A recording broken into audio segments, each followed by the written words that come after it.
इस कार्यक्रम के पुण्यार्जक हैं श्री विनोद काला, श्रीमती किरण काला। सफेद डिटर्जेंट, मेरी चॉइस मेरा सफेद।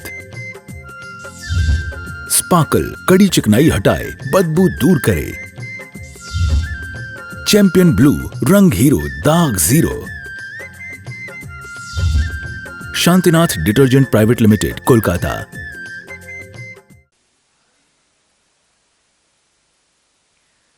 दोनों हाथ जोड़ लें, दोनों आंखें बंद, रीढ़ कमर से सीधा। मंगलमय मंगल चरण, वीतराग विज्ञान, नमो ताहि जाते भये अरहंतादिमान। जो विद्यादि सागर सुधी, जो विद्यादि सागर सुधी, गुरु है हितैषी। शुद्धात्म में निरत नित्य हितोपदेशी। वे पाप ग्रीष्म ऋतु में जले सयाने, पूजूं उन्हें सतत केवल ज्ञान पाने। वंदो उन्हें सतत केवल ज्ञान पाने। बोलिए कोहे फिजा काना डरके मूनलाइट महावीर भगवान की। परम उपकारी संत शिरोमणि आचार्य गुरुवर विद्यासागर जी महामुनि राज की। परम पूज्य मुनि श्री 108 प्रमाण सागर जी महाराज की। पूज्य मुनि श्री 108 निर्वेद सागर जी महाराज की।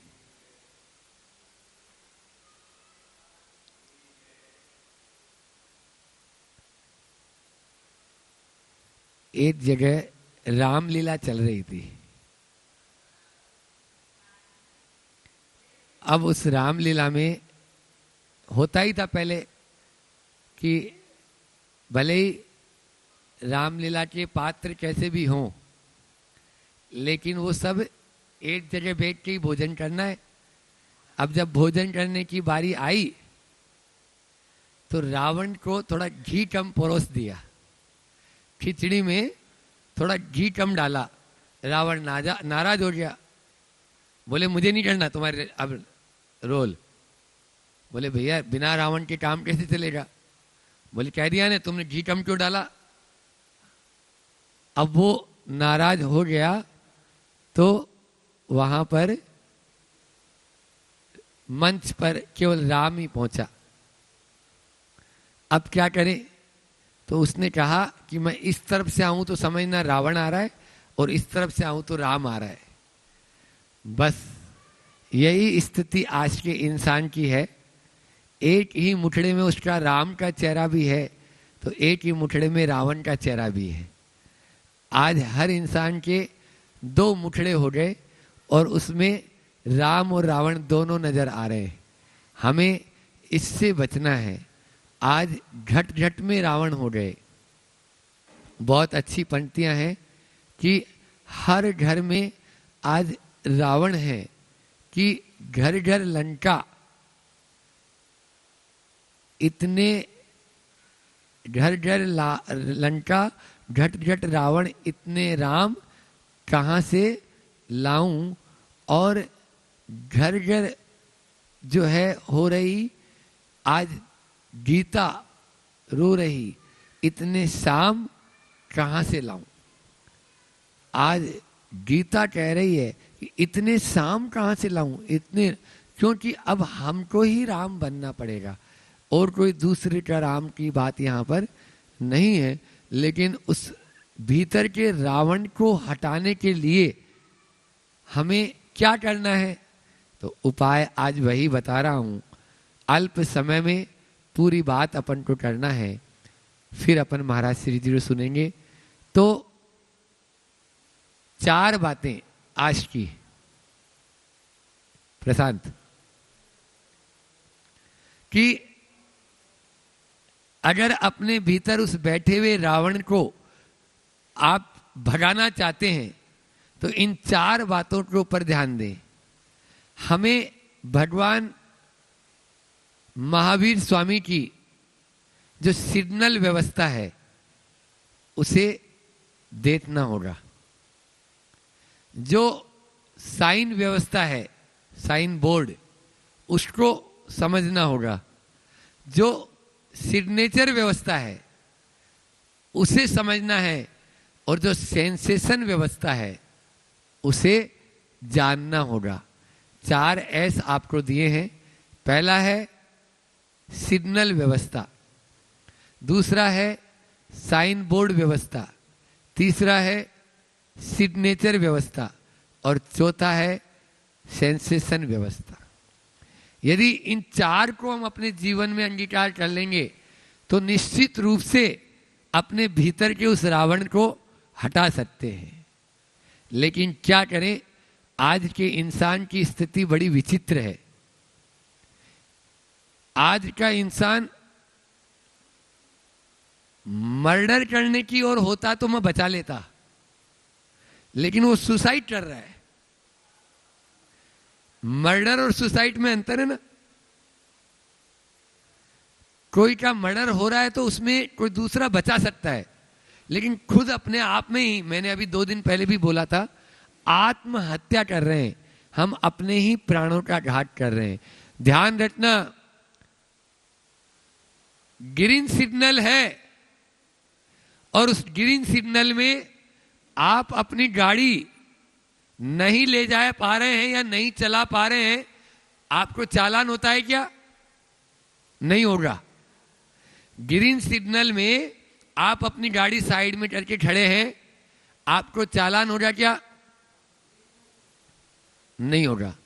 लेकिन यदि रेड सिग्नल है और यदि आप गाड़ी लेके जा रहे हो तो आपका चालान होगा ही होगा। हरी बत्ती में गाड़ी नहीं ले जा रहे हो कोई बात नहीं, लेकिन लाल बत्ती में यदि आप अपनी गाड़ी ले जा रहे हो, अब हमारे लाल बत्ती में यदि आप अपनी गाड़ी ले जा रहे हो तो निश्चित रूप से चालान होगा। बस आज सिग्नल व्यवस्था को उल्लंघन कर रहे हैं। हमें अपनी सिग्नल व्यवस्था देखना है।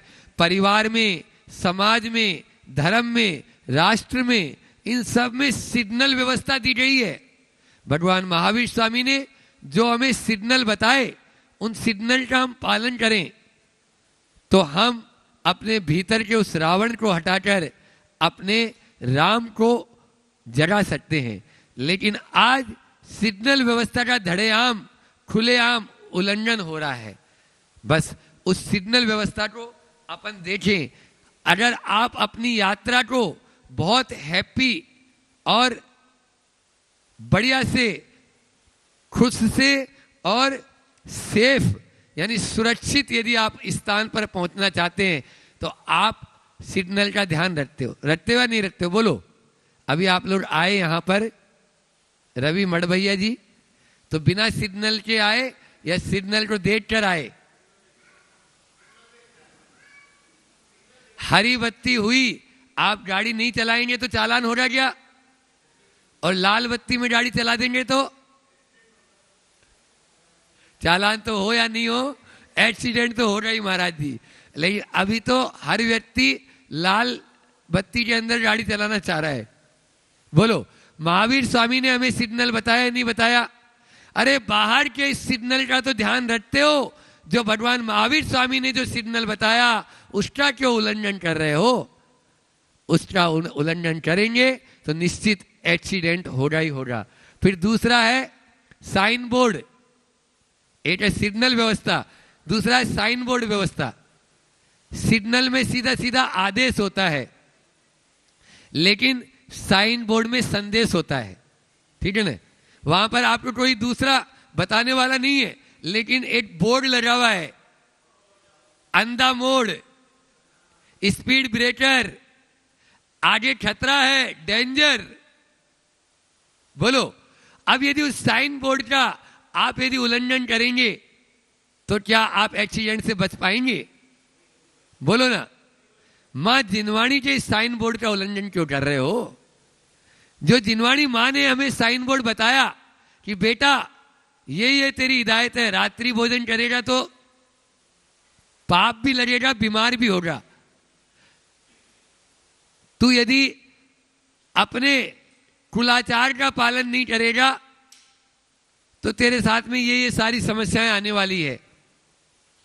तू यदि सही पुरुषार्थ का ध्यान नहीं रखेगा, धर्म अर्थ काम और मोक्ष, तो अर्थ और काम पुरुषार्थ की संज्ञा दी उसको।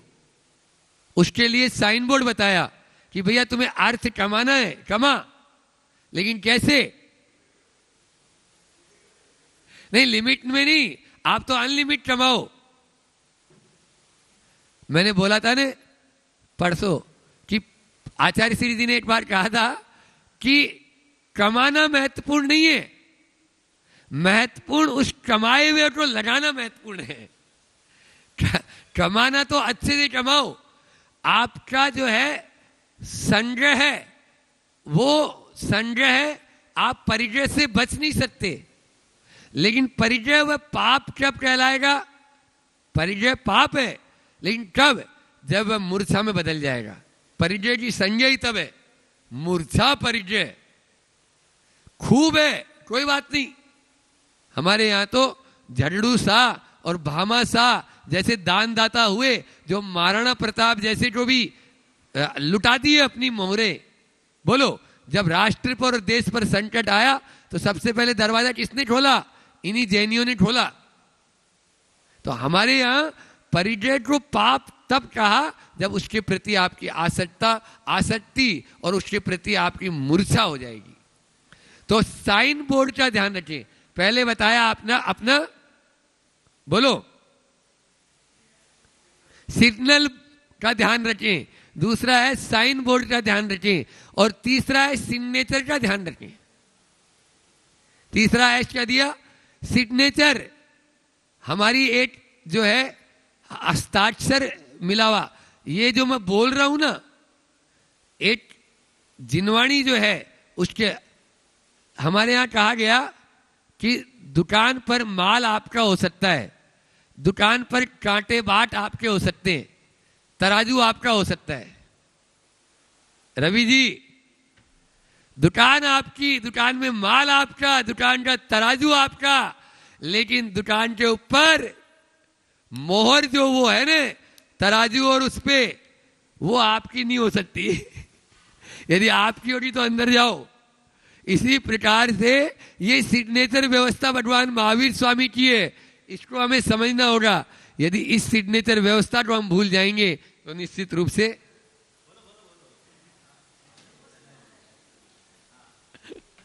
तो पहला है सिग्नल व्यवस्था, उसका ध्यान रखें।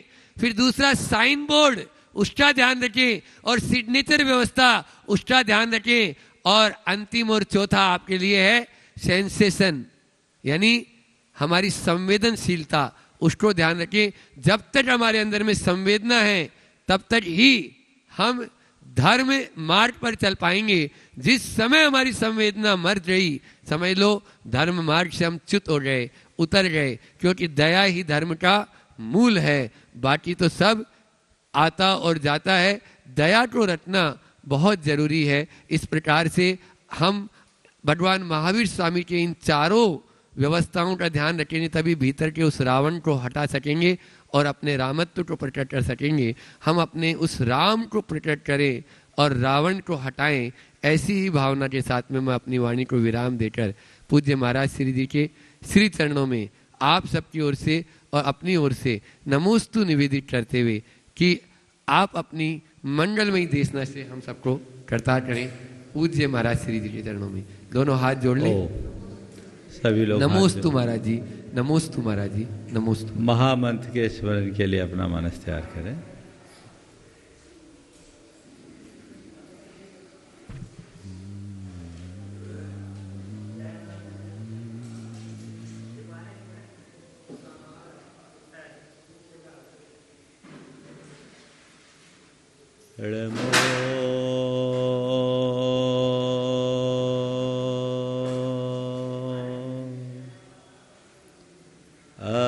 अरिहंता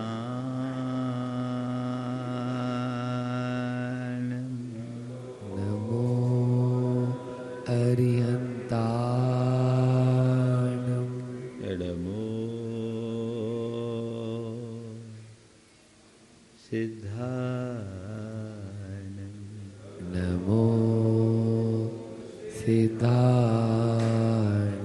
नमो आयरियानम्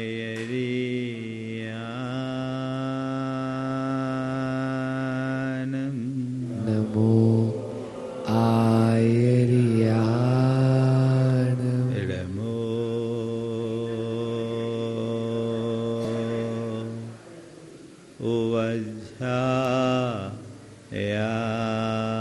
उवज्झायानम् नमो उवज्झायाणम् नमो लोये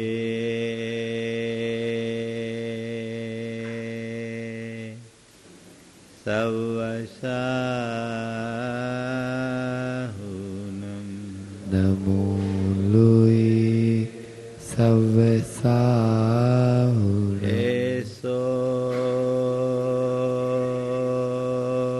पंच अड़मोयारो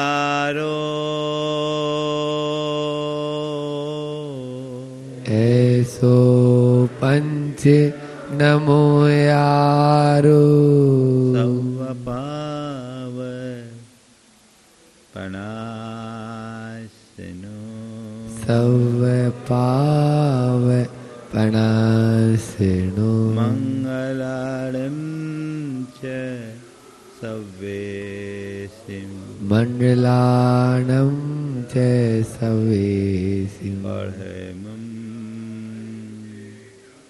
होय मंगलम् परमं होय मंगलम्। जय बोलो देवादिदेव खजराट श्री भगवान महावीर स्वामी की जय अहिंसा परमो धर्म की जय परम पूज्य आचार्य गुरुवर श्री विद्यासागर जी महाराज की परम पूज्य मुनि श्री 108 प्रमाण सागर जी महाराज की पूज्य मुनि श्री 108 निर्वेद सागर जी महाराज की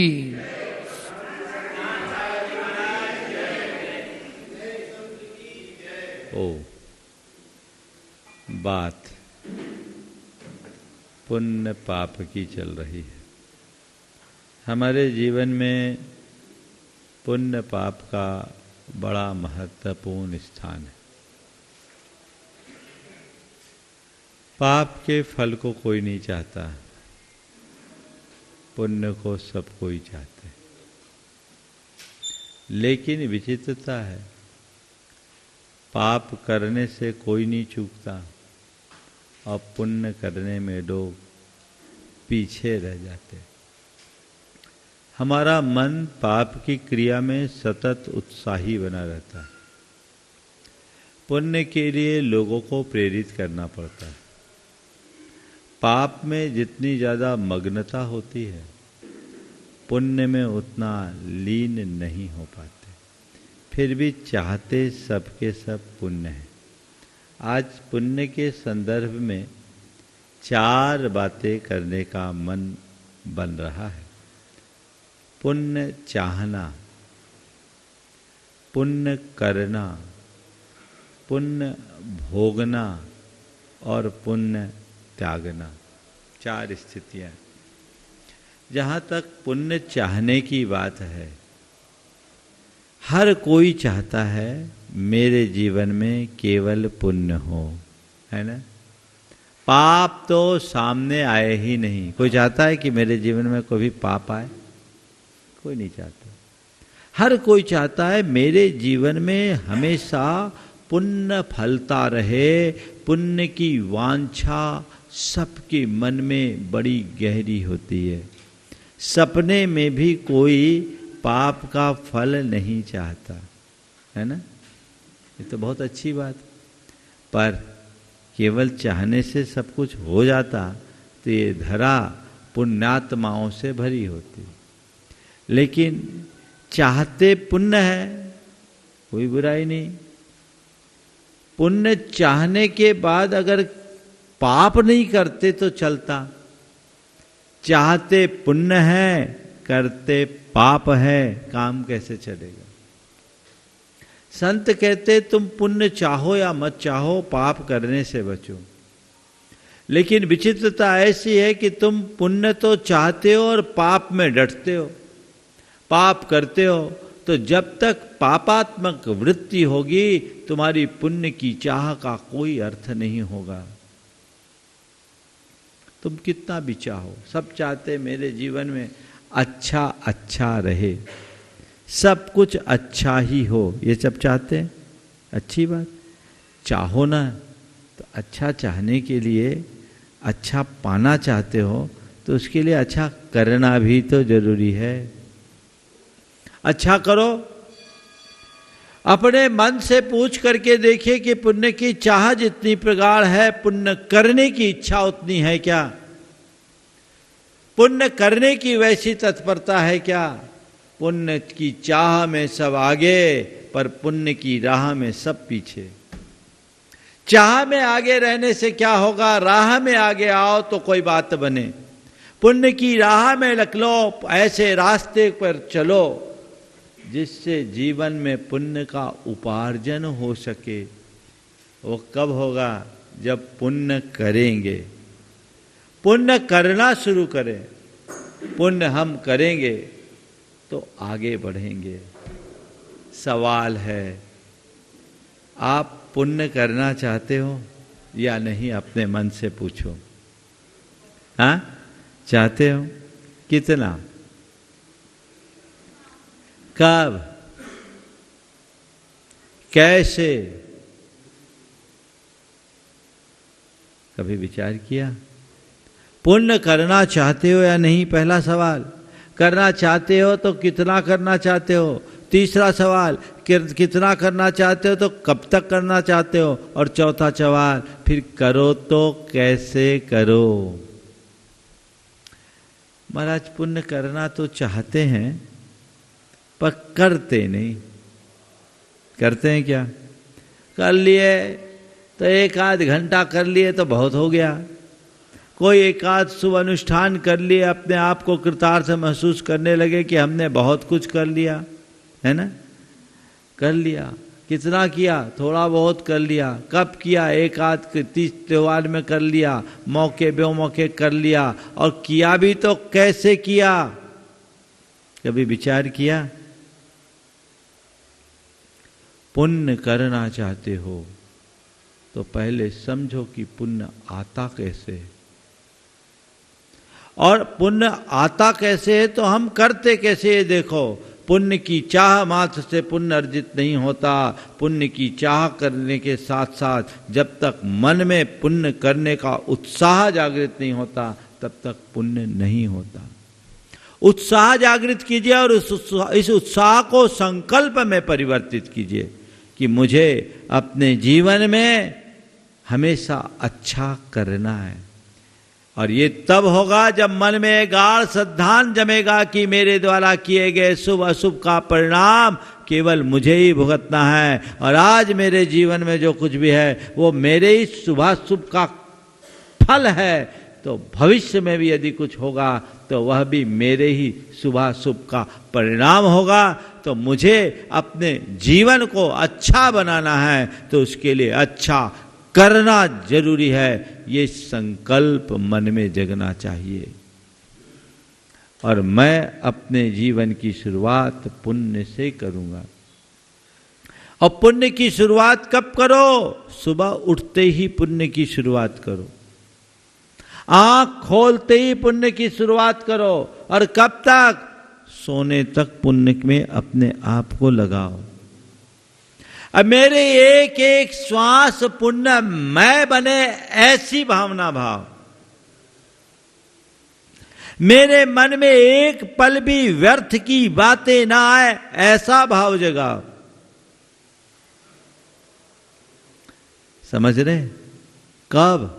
सुबह से सोने तक, जब तक होश में रहें तब तक आप पुण्य करें, पुण्य करने का भाव रखें। ये सब कैसे करें? तो इसके लिए चार बातें। पुण्य करना है तो कैसे करें? सबसे पहले पुण्य की भावना भाए। पहला काम क्या है? भावना।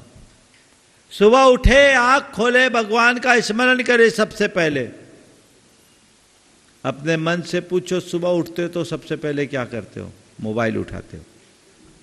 कितने लोग हैं जो अपने बाजू में मोबाइल लेके सोते? बोलो, उठते ही सबसे पहले क्या करते हो? आंखें मीटते हो, भगवान को याद करते हो, क्या करते हो?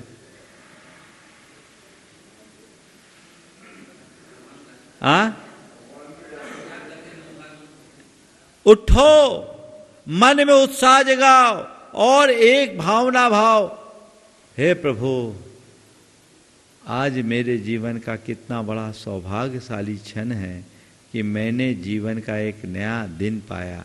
आपकी कृपा से मुझे ये जीवन का नया दिन मिला। प्रभु मुझे ऐसी शक्ति दे कि आज के इस पूरे दिन को मैं अच्छा दिन बना सकूं, अच्छे से जी सकूं। मेरे आज के इस दिन में केवल शुभ कार्य ही हो। ये पुण्य की भावना है। अभी किया कुछ नहीं है, क्या है? ये भावना है। मैं पुण्य की भावना भाऊं, पुण्य की भावना से ही पुण्य आगे संपादित होगा। तो पहला काम पुण्य की भावना,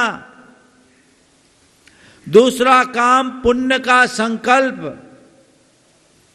तीसरा काम है पुण्य का संपादन और चौथा काम है पुण्य का वितरण। भावना, संकल्प, संपादन और वितरण जीवन में पुण्य करने का श्रेष्ठ साधन है। समझ गए? इसको दूसरे शब्दों में कहूं, कमाने का। करना आपको थोड़ा कठिन लगता, कमाना तो अच्छा लगता है ना। महाराज हाँ, ऐसे शब्दों को बोलो, आप तो बताओ हमारी कमाई कैसे बढ़े, है ना। धंधे में भी आप लोग कमाई की बात करते हो, तो चलो करना की जगह सुधार लेते हो कमाना।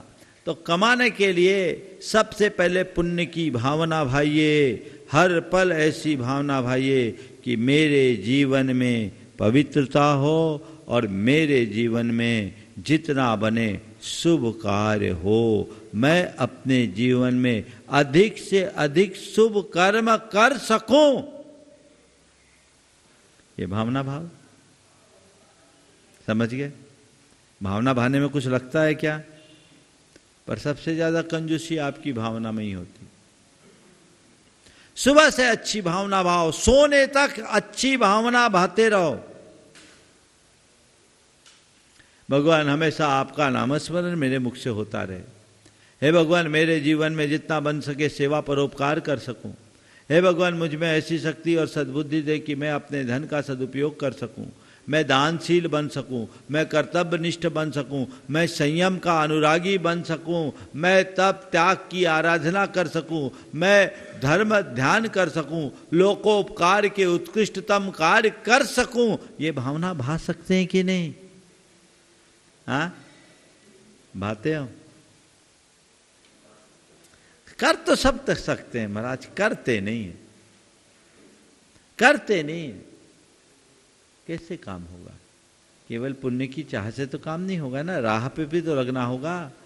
तो पुण्य की भावना को प्रगाढ़ता से कीजिए। ठीक है, भावना भाना शुरू करेंगे महाराज, तो केवल भावना से काम होगा क्या? भावना से काम होता तो अभी तक तो बहुत कुछ हो गया होता। तो अब क्या करें? पुण्य का संकल्प लीजिए, पुण्य का संकल्प। अब मुझे पुण्य करना है। जो भावनाएं आप भा रहे हैं उनमें से कुछ को आज के दिन में ये कार्य मुझे विशेष रूप से करना है। हर व्यक्ति को यह पता है कि पुण्य पाप का कार्य कौन सा है, किस कार्य में पुण्य है, किस कार्य में पाप है। इसकी स्थूल समझ तो हर प्राणी के भीतर है कि नहीं है? बोलो। अपने रोजमर्रा के दिन में एक रोज नया शुभ संकल्प लो। मेरे आज का ये शुभ संकल्प है, आज मुझे ये विशिष्ट कार्य करना है। कर सकते हैं? बोलिए, कर सकते कि नहीं कर सकते? आज के इस दिन में जो मेरे पुण्य का दिन है, एक बात ध्यान रखना, हमारा हर दिन हमारे पुण्य के फल से मिलता है। सुबह हुई, आज का नया दिन मिला, पुण्य से मिला कि पाप से? हर दिन की बात जाने दो, हर पल पुण्य से मिलता है। हर पल की बात तो जाने दो, हर श्वास भी पुण्य के फल से फल मिलता है। हर श्वास पुण्य का परिणाम है। कोई भरोसा अगली सांस आए, पापोदय होता, रात में सोते सोते ही रह जाते। कई ऐसे होते जो सोते ही हैं, उठ नहीं पाते।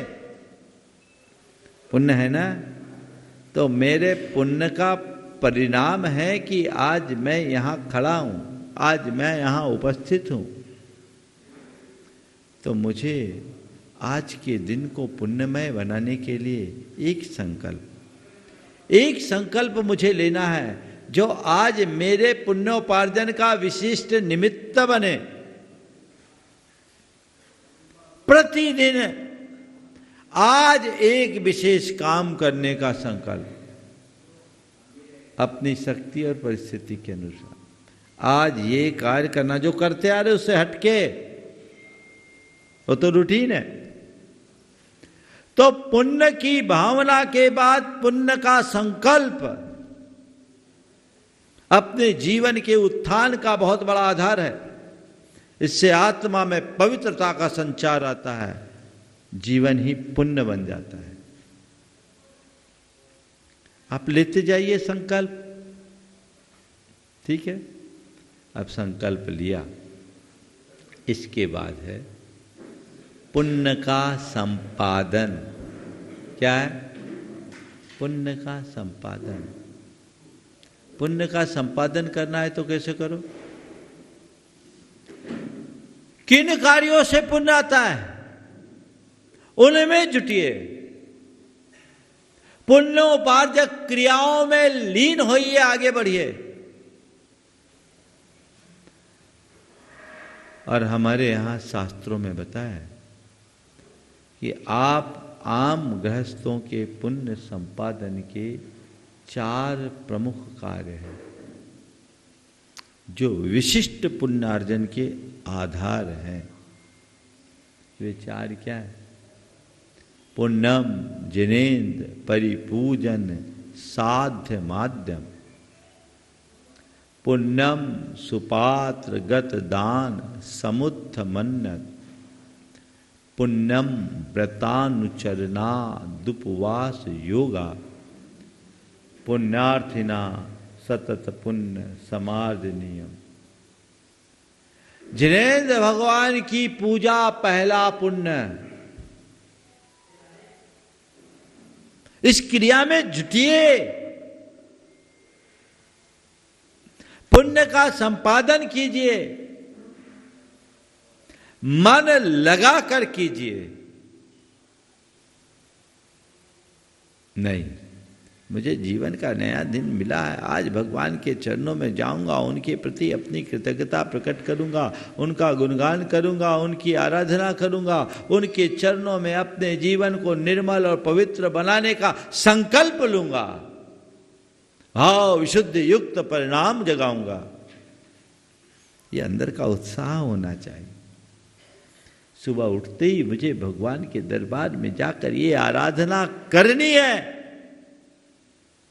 ये पुण्य का संपादन है। समझ रहे? करिए। पुण्यम जिनेन्द्र परिपूजन साध्य माध्यम, पुण्यम समुत्थ सुपात्र गत दान समुत्थ मन्नत। दूसरा पुण्य सुपात्र को दान देने से। किससे? दान देने से। दान देने के लिए उत्साहित रहना चाहिए। और यहां सुपात्र को दान, पात्र कौन है? जो हमारे लिए पार लगाए वो पात्र, जो मोक्ष मार्ग के पथिक हैं वो पात्र, जो खुद रत्नत्रय का पालन करते हुए आगे बढ़ते हैं वो पात्र। तो ऐसे पात्र दान करो एक दिन मैंने अपने प्रवचन में पात्र दान की महिमा की। अब टीवी में तो सब प्रकार के लोग सुनते हैं, तो 2017 में मैं इस विषय को पर चर्चा किया था, पूरी एक प्रवचन माला थी किशनगढ़ में। अब एक सज्जन थे बीकानेर के, वो टीवी पे सुन रहे थे। वो 2-3 महीने बाद मेरे पास आए, बोले महाराज आपके मुख से मैंने पात्र दान की महिमा सुनी, मुझे कुछ समझ में नहीं आया। एक गुरु महाराज मुझे मिले, मैंने उनसे पूछा, उन्होंने जैसा बताया वो मैं पात्र दान कर आया, आप बताइए और कुछ करना है क्या? मैंने कहा क्या किया? भले मैंने उनसे पूछा पात्र दान कैसे करना है, तो उनने कहा बाजार से जाके पात्र खरीद कर दान कर दो। सो मैंने कर दिया, तो बाजार से पात्र खरीद करके दान कर दिया है, पात्र दान हो गया। ऐसा मत करना, पात्र सत पात्र को दान देना। फिर मैंने उन्हें समझाया, वो बेचारे जैन नहीं थे, उनको पता नहीं था कि पात्र दान क्या। आप लोगों के साथ तो ऐसा नहीं होगा, लेकिन हमें समझना है चीजों की महिमा को। क्यों मिलता है इससे पुण्य? क्योंकि आपके द्वारा दिए गए दान से सामने वाले का मोक्ष मार्ग पलता है। आपके द्वारा दिए गए दान से मोक्ष मार्ग की परंपरा आगे बढ़ती है। आपके द्वारा दिए गए दान से परमार्थ की पुष्टि होती है, और आपके द्वारा दिए गए दान से संस्कृति फलती है, इसलिए वो पुण्य देता है।